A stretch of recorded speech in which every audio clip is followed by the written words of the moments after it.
नमस्ते। आज हम भारतीय आध्यात्म के एक ऐसे रहस्य को डिकोड करने जा रहे हैं जिसे अक्सर गलत समझा जाता है। भगवान काल भैरव। पहली नजर में उग्र रूप, हाथ में कटा हुआ सिर, ये सब बहुत डरावना लग सकता है, राइट?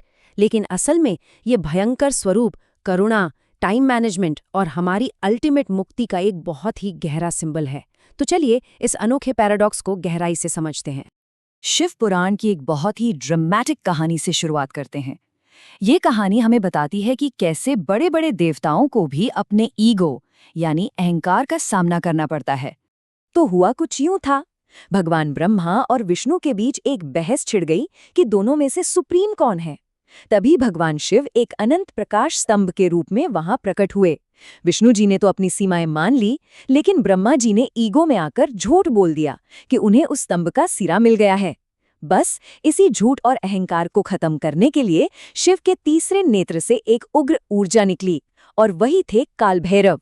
आते ही उन्होंने ब्रह्मा जी का वो पांचवा सिर काट दिया जिसने झूठ बोला था। लेकिन क्योंकि उन्होंने एक ब्राह्मण का सिर काटा था, उन्हें ब्रह्म हत्या का पाप लग गया।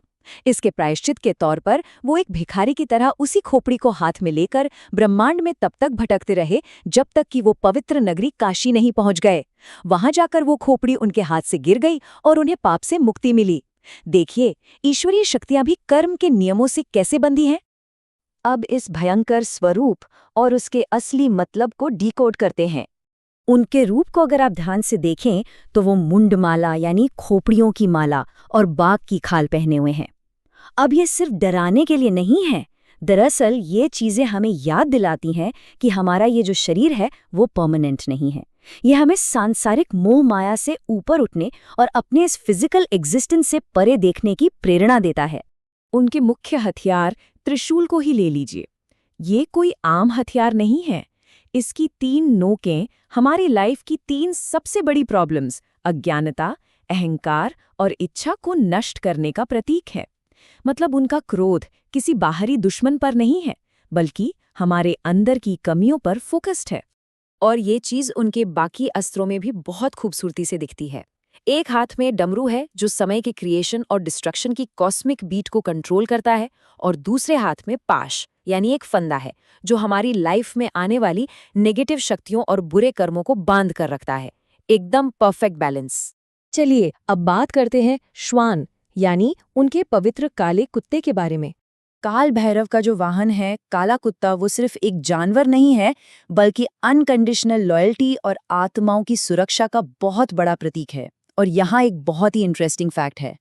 ऐसा माना जाता है कि कुत्ते का सामने का हिस्सा दिन का और पिछला हिस्सा रात का प्रतीक है। तो जब हम किसी काले कुत्ते को खाना खिलाते हैं तो असल में हम दिन और रात के चक्र में इकट्ठे हुए अपने पिछले जन्मों के सारे ब्लॉकेजेस या कर्मों के बंधन को क्लियर कर रहे होते हैं। ये हमारी एनर्जी को प्यूरिफाई करने का एक बहुत ही प्रैक्टिकल तरीका है। अब देखते हैं कि कैसे काल भैरव अलग अलग लोकों और संस्कृतियों के रक्षक हैं। आपको जानकर हैरानी होगी कि उनका प्रभाव सिर्फ एक क्षेत्र तक सीमित नहीं है, बल्कि पूरे एशिया में फैला हुआ है। काशी में वो कोतवाल हैं, मतलब चीफ पुलिस ऑफिसर, जिनकी इजाजत के बिना कोई शहर में एंट्री नहीं ले सकता। महाराष्ट्र के गांव में चले जाइए तो वो ग्राम देवता बनकर सबकी रक्षा कर रहे हैं। नेपाल के नेवार समुदाय में वो बस्तियों के रक्षक हैं और उनकी बड़ी बड़ी रथ यात्राएं निकाली जाती हैं। और तो और वज्रायन बौद्ध धर्म और जापान में भी वो यमांतक या महाकाल के रूप में धर्म की रक्षा करते हैं। फॉर्म अलग है लेकिन काम वही है, प्रोटेक्शन। यही वजह है कि लोग उनकी इतनी गहराई से पूजा करते हैं। हर महीने कालाष्टमी के दिन कुछ बहुत ही खास अनुष्ठान होते हैं, जैसे सुबह जल्दी उठकर स्नान करना, सरसों के तेल का दिया जलाना, काले तिल और उड़द चढ़ाना, साथ ही काल भैरवाष्टकम का पाठ करना और काले कुत्तों को खाना खिलाना। ये सारे रिचुअल्स इस तरह से डिज़ाइन किए गए हैं ताकि हमें स्पिरिचुअल ग्रोथ और प्रोटेक्शन के लिए उनकी पावरफुल एनर्जी मिल सके। समय और कर्म के स्वामी के रूप में उनकी भूमिका को समझते हैं। काल भैरव नाम का सीधा सा मतलब है जो समय यानी टाइम का शासक हो, जो अपनी मर्जी से समय को सिकोड़ या बढ़ा सके। और आज के टाइम में इसका एक बहुत ही प्रैक्टिकल यूज है।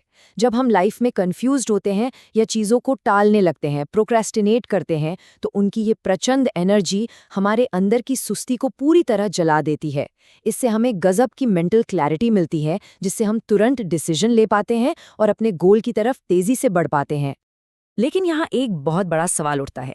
एक देवता जो इतना भयंकर है, जो दंड देता है, वो अचानक से एक दयालु आध्यात्मिक मार्गदर्शक कैसे बन जाता है? आइए उनके इस दयालु स्पिरिचुअल गाइड वाले रूप को करीब से देखते हैं।